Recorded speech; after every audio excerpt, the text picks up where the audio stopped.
Bailamos al ritmo del bullerengue. Cantamos en guaraní. Nos saludamos en mapudungún. Tejemos palabras al derecho y al revés. Y seguimos caminando con nuevas preguntas. ¿Cuántas formas de decir quiénes somos? De pueblos y caminantes. Ya se viene el contrapunto, presten toda su atención, arranque con su razón, yo lo escucho atentamente, pa' cantar sencillamente lo que dicte el corazón.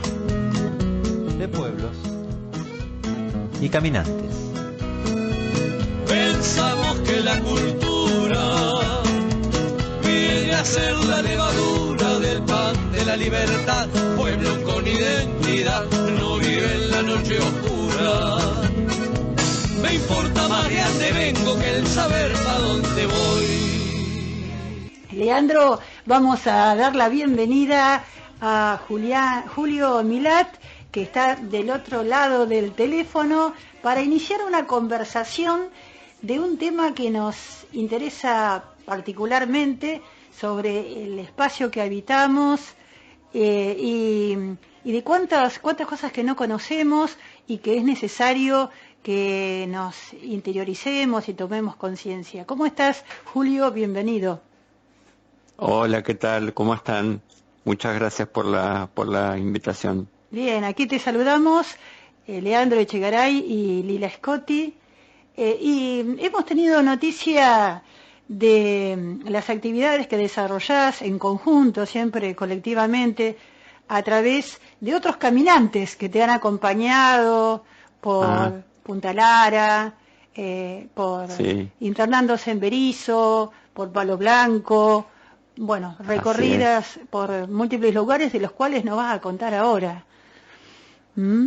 Sí, bueno, sí, en los últimos años he incursionado. Yo empecé hace muchos años con las aves, así como focalmente estudiando las aves, y en los últimos años, bueno, ese escenario se fue abriendo cada vez más y bueno, ahora uno ve al ambiente natural como todo un paisaje integrado, donde ve las relaciones de esa ave con el ambiente, con el tipo de plantas que se alimenta, con el lugar donde nidifica, y bueno, eso hace que vos te plantes o te pares un poco frente al ambiente y se ve como una enorme pantalla. Entonces, esa sensación o esa observación que uno percibe, la idea es poder, digamos, transmitírsela al público en general, y también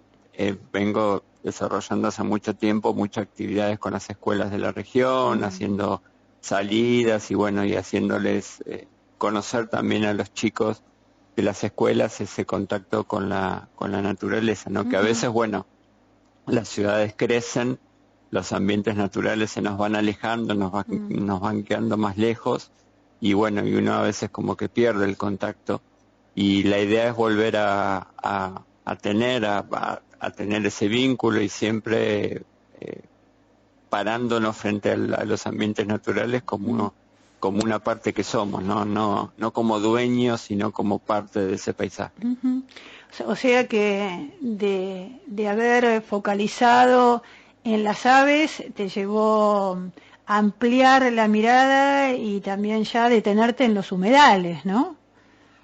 Claro, sí, esto, digamos, siempre digo, cuando empieza es como que no se acaba. Uno a veces quisiera achicar un poco esas visiones que uno tiene de los ambientes, pero bueno, tiene una mezcla de fascinante, de asombro, de maravilloso y de asombro, como vos decís. Sí, y de problematizar, ¿no? Cada vez, por como decías vos, se va comprendiendo la magnitud del desastre que se está produciendo, ¿no? De la desaparición de algunas especies, por ejemplo, ¿no? De qué especies en tantos años has visto que han disminuido, ¿no? en tantos años? Mira, en general ha pasado, hay algunas especies sí que encontramos en menor número, pero por esa modificación que vos hablas en general de diversos ambientes, hace que muchas de esas especies se muevan, especialmente las aves, que Claro. quizás tengan la mayor posibilidad de movimiento, y hace que vos en esta región encuentres especies que llegaban, no sé, hasta el sur de Entre Ríos, hasta la zona de Santa Fe o de Corrientes, y que hoy de pronto por ese corrimiento, por esa modificación de los ambientes naturales, tanto sea por la extensión de la frontera agropecuaria, por la modificación, por la construcción de la expansión urbana, bueno, eso hace que muchas de esas especies pierdan sus ambientes originales y se corran buscando ambientes similares. La contaminación acuática también, ¿no? También, claro, claro, y como siempre digo, los humedales están desde siempre. Nosotros le hemos puesto capaz un nombre o una impronta en las noticias hace prácticamente los últimos 10 años, porque empezamos a ver que no son solamente ambientes importantes ya de por sí como para albergar un montón de biodiversidad que muchas veces no la alcanzamos a conocer, sino que también son ambientes que han recibido durante cientos y miles de años esos excesos de agua, ¿no? Ahora estamos justamente en esta época pasando por una seca, con una escasez de lluvias, pero bueno, esos son ciclos y las lluvias van a volver, y como yo siempre digo, el agua tiene memoria, y el agua va a los lugares donde fue siempre, y de pronto ese lugar donde fue siempre se encuentra con un barrio, se encuentra con un ambiente que ha sido elevado, no sé, para la construcción de un barrio privado. Entonces ahí donde empiezan los problemas, porque el agua esa que originalmente siempre fue ahí va hacia otro lado y empiezan a complejizarse un montón todas las situaciones, y a veces las queremos resolver desde nuestra visión, desde la mano de la infraestructura o de obra pública, que no alcanza. Ejemplo importante y que en estos últimos días lo hemos estado recordando, el tema de las inundaciones del 2 de abril en La Plata, bueno, donde toda esa cantidad de agua en ese fenómeno extraordinario que tuvo la ciudad ese 2 de abril, con casi 400 milímetros que cayeron en cuestión de horas sobre la ciudad, bueno, todo por pendiente, toda esa agua fue hacia el río de la Plata, y toda esa agua la albergó desde la calle 122 hacia el río, donde ya empieza el partido de Berisso, todo un gran humedal, un gran bañado, que es el bañado de Maldonado, que actúa como actúan los humedales, como una gran esponja cuando hay grandes excesos de lluvia, y esa esponja después va por pendiente liberando esa agua en forma paulatina hacia el río. Por eso digo que ante todos estos eventos, o por ahí estos cambios, o estas modificaciones a veces en el clima que tienen que ver capaz con un cambio climático, pero lo que no estamos diciendo que las acciones que realizamos nosotros fomentan y facilitan ese cambio. Porque uno a veces dice, bueno, es el cambio climático, ¿no? Entonces el cambio climático está ahí como flotando en el aire. Uno dice, si llueve mucho es el cambio climático, si hace calor es el cambio climático, si hace frío, y es como una cosa flotando ahí que nos vino de regalo y que nadie tiene nada que ver con eso. Contrariamente, sí, las responsabilidades son mucho más focales, o lo que nos compete a nosotros como región, como municipio. Entonces, digo que a veces estas malas acciones de limpiar excesivamente los cursos de agua, de rellenar lugares que han sido bañados o zonas bajas desde siempre, esta expansión inmobiliaria que no es organizada, debería ser organizada, y deberían los municipios decir hacia dónde se puede crecer y hacia dónde no. pero bueno, se va atrás como poniendo parches o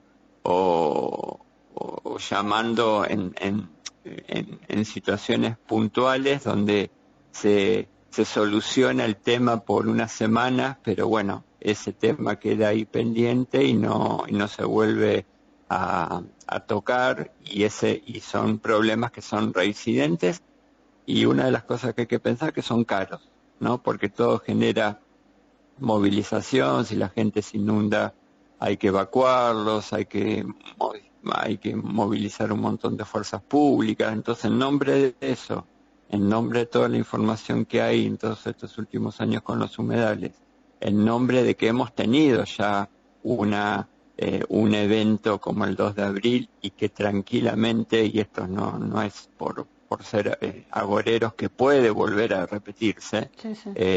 Deberíamos ya tener las cosas más o menos en claro, ¿no? sobre estas cuestiones. Pero parece que, bueno, que cuanto más información hay, más mal se hacen las cosas, ¿no? Ujú.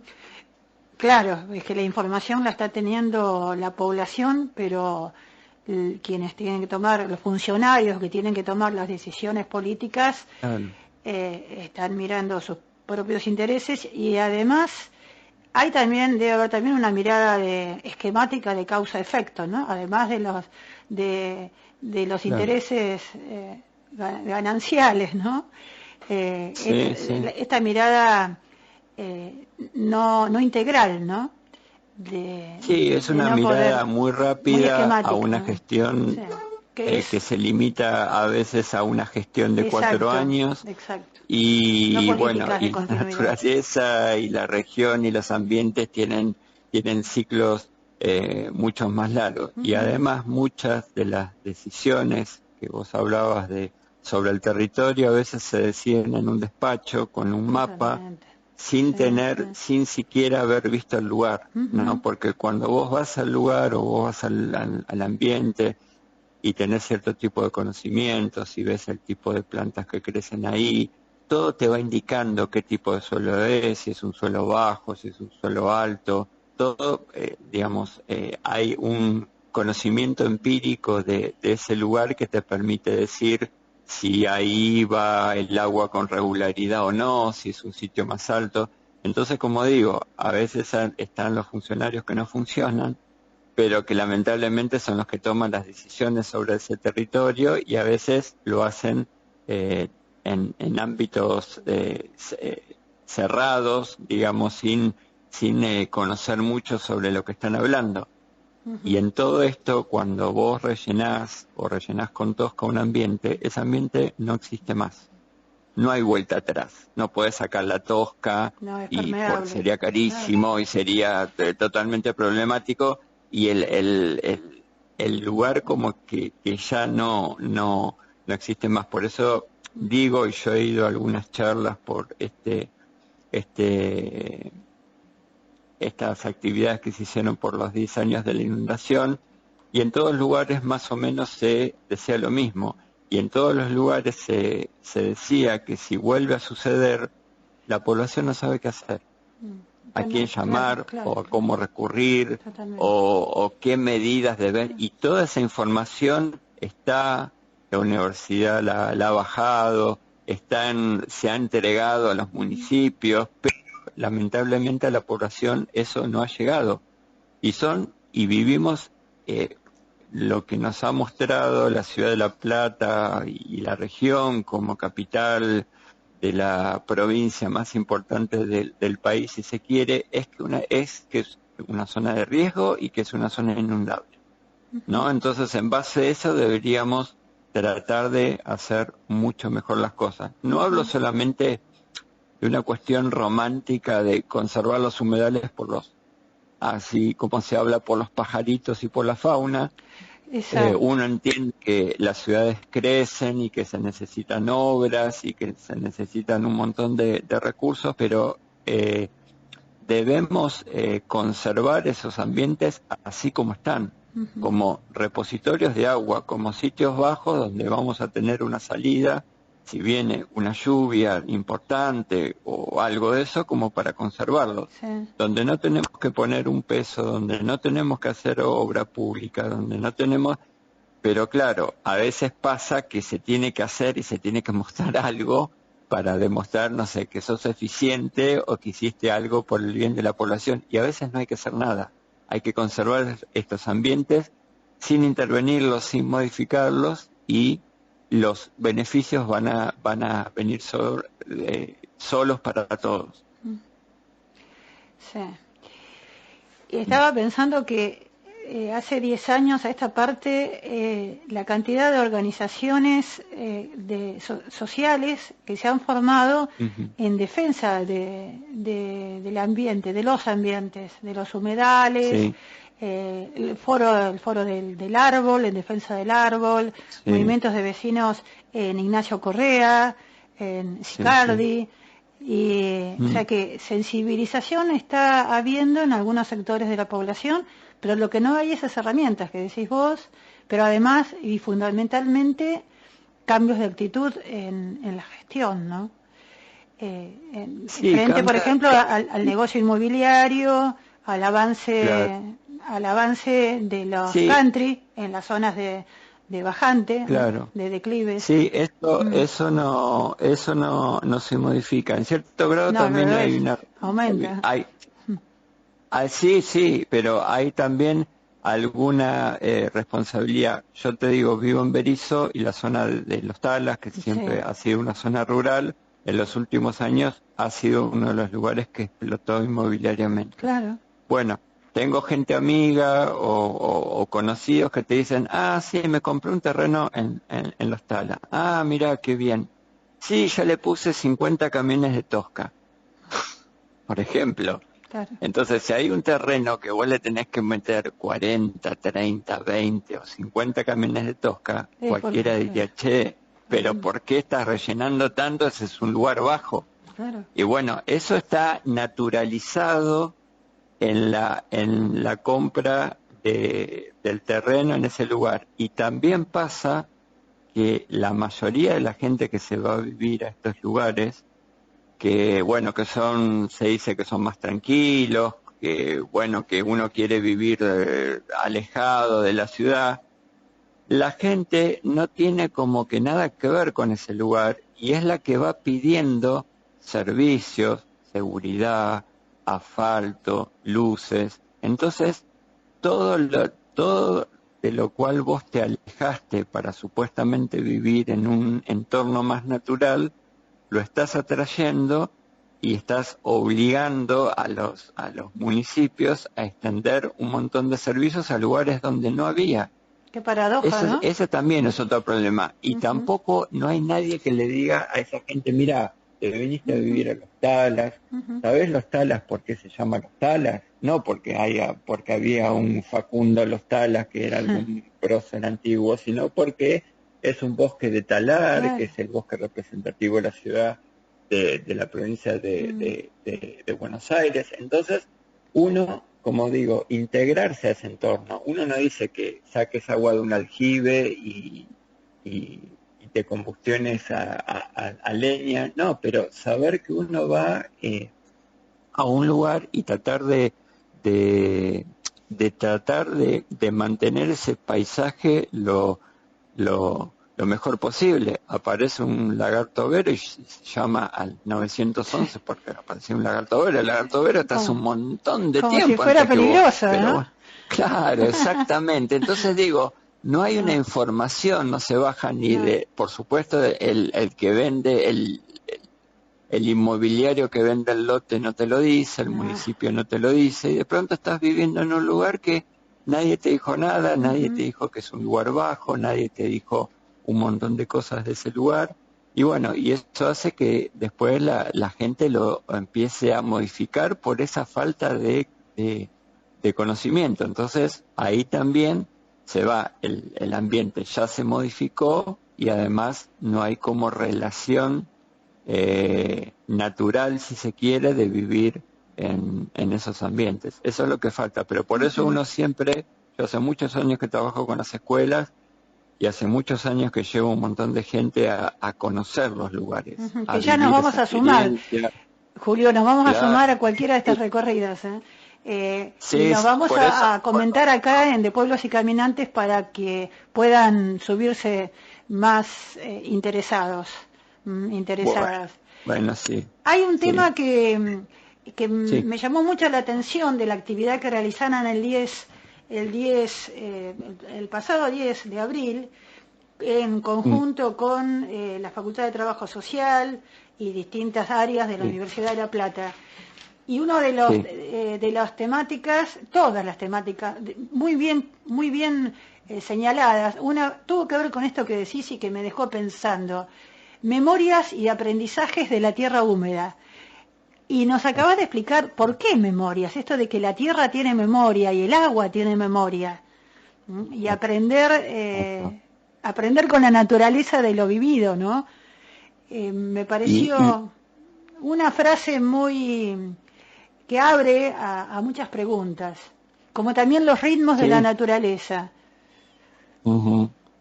Sí, totalmente. Por eso uno, lo que yo generalmente en las salidas lo que trato es, primero hay que bajar al ritmo que vive uno, ¿no? Ah, Caminar claro. lentamente, eh, hacer una apertura un poco más de los sentidos, escuchar, oler, mirar, Mm, observar. Uno, yo siempre lo que digo, lo que trato no de enseñar, sino de decirle a la gente es que observen. Y cuando vos observas, está todo ahí.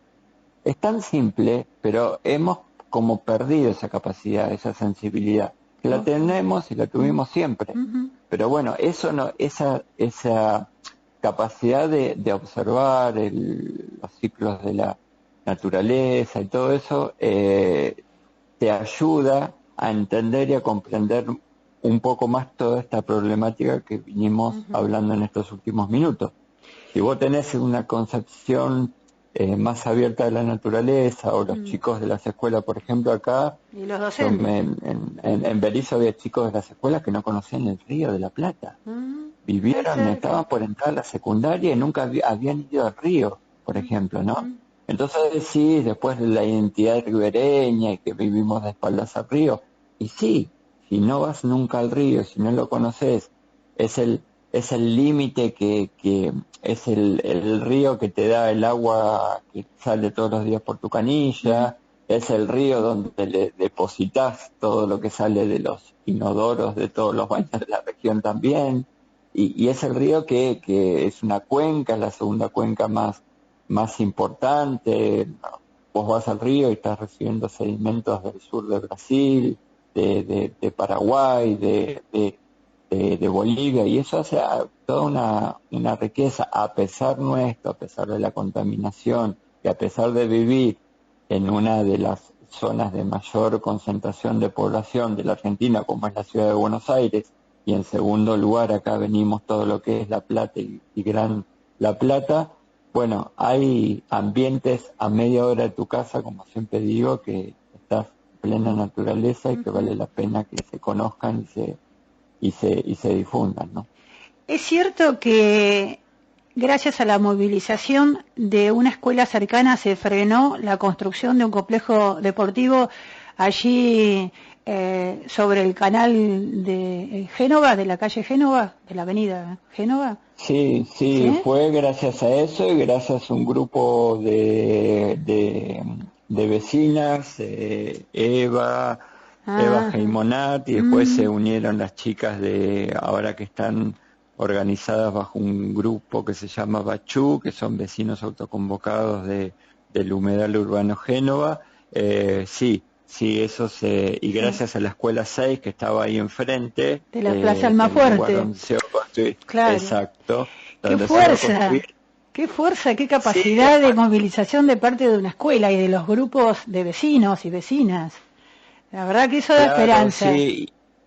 Y ahí, claro, y ahí justo en ese año combinamos que yo había armado un proyecto con las escuelas que era los humedales urbanos del partido de Berizo, y justamente hablar de los humedales, no de los humedales, por ejemplo, irnos hasta el Rollo El Pescado, que a muchos nos puede quedar lejos, sino el humedal que tenés ahí cerca de tu casa, Claro. como en el caso del canal Génova, ahí cerca de la Escuela 6, Ujú. el Río de la Plata para muchas escuelas rurales, Sí. el Arroyo El Pescado, que queda muy cerquita acá de una escuela 23, una escuela rural que está en Los Talas, a hablar con las escuelas, pero de los humedales que tenés ahí nomás, que los cruzás cuando vas a la escuela y que por ahí capaz que no los mirás.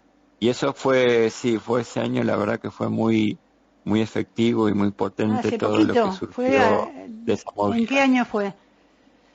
En el 2019 Ah, fue eso, está. Y antes, sí, antes de la pandemia. ya terminando nuestra charla, porque nos pisa el horario de pausa, Sí. de la primera hora del programa, y le decimos a las radios amigas que nos retransmiten. Contanos muy brevemente de qué se trata los mapeos colectivos del Gran La Plata, que es una gran acción de sensibilización y de concientización, los mapas colectivos que se están haciendo. Mira, eso yo ahora vamos a participar. La promotora de eso es Lucía Pesci, que es la presidenta de la Fundación CEPA. Ella fue la que originó esta idea del mapeo colectivo, y ahora va a haber una serie de encuentros.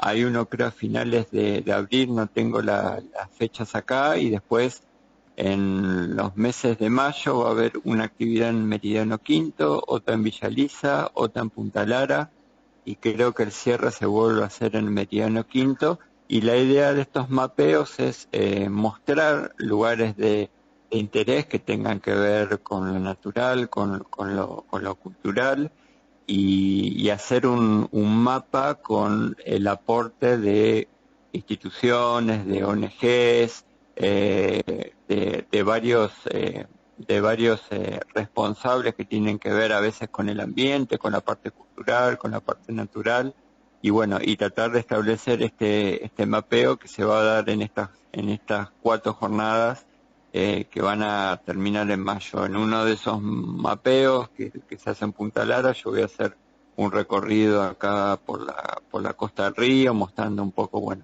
todo lo que muestro siempre, la flora nativa, y bueno, y aves o lo que podamos ver en esa salida. Estaremos difundiendo entonces, convocando desde Radio Futura de estas salidas, y te hacemos Perfecto. una pregunta ya agradeciéndote el tiempo que nos has dedicado, que aparte se propala, porque necesitamos multiplicar esta información más tan claramente como la has transmitido, y que nosotros esperamos que esto, por ejemplo, suceda en la ciudad de Neuquén, donde nos están escuchando, o por el Nono, en Córdoba. Linda zona. ¿Qué aves están migrando ahora hacia la zona de la costa del Río de la Plata? Ahora estamos en un momento, lo que es el comienzo del otoño. Ya tenemos nosotros visitantes, lo que conocemos como visitantes invernales, que son las aves que vienen desde Patagonia a pasar un invierno un poco más cálido al centro del país. Entonces ahora tenemos aves muy chiquititas, como es el sobrepuesto, que es un pajarito de unos 10 centímetros, la remolinera común, y otras aves que vienen. Esas son lo que nosotros conocemos como visitantes patagónicas, visitantes invernales. Esas ya llegaron, ya las estamos viendo. Pues vamos a tener que ir con vos a conocerlas, porque no las conocemos. O pasan desapercibidas a nuestra mirada. Sí, hay que verlas, no son muy llamativas, pero sí las podemos llegar a ver. Y ahora se han terminado de ir todas las que nos visitaban en primavera. Ahora estamos teniendo un pasaje de lo que es la migración de las aves que migran hasta el hemisferio norte, esos viajes impresionantes de miles de kilómetros que ahora están volviendo a toda la zona norte de Canadá, la tundra ártica, a nidificar allá, y en primavera ya de nuevo van a estar acá. Todo el tema de la migración y todo es un tema fantástico, fabuloso, súper llamativo, y que, no sé, y que aves o pájaros que pesan 20, 30 gramos que estén volando, no sé, miles de kilómetros para moverse según el cambio de las estaciones. Así que todo eso, ahora estamos, más que nada ahora estamos, ya se han ido todas las estivales, golondrinas, churrinches, tijeretas, ya se están movilizando un poco hacia el norte, y acá en la región, ya te digo, tenemos las invernales, que son las que escapan un poco del frío patagónico y vienen a pasar un invierno un poquito más cálido acá. Bienvenidas sean. Y a vos te agradecemos, sí, Julio Milat, que haya estado con nosotros sí. este último rato de Pueblos y Caminantes, y especialmente nos alegramos de que tengas tanta pasión, que es lo que necesitamos multiplicar más que nada. Muchas gracias. Bueno, eso siempre está, así que muchísimas gracias, Lila, y cuando quieran estoy dispuesto. A mí siempre, hoy no pude, siempre es una cosa que me gusta ir a la radio, pero bueno, quizás haya otra oportunidad. Ojalá, nos podamos conocer. Seguro en la que radio. sí, tenemos muchas cosas para preguntarte. Bueno, así que bueno, hasta pronto entonces. No nos queda. Hasta pronto, y muy amables. Gracias. Gracias a vos. De Pueblos y Caminantes. Caminando por el mundo se ven ríos y montañas, se ven selvas y desiertos, pero ni puntos ni rayas.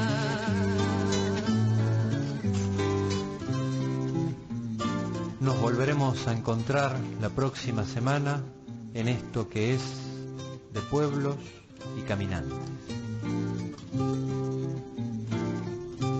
El próximo miércoles a partir de las 16. Y así entre todos los pueblos, raya y punto, punto y raya. Con tantas rayas y puntos, el mapa es un telegrama.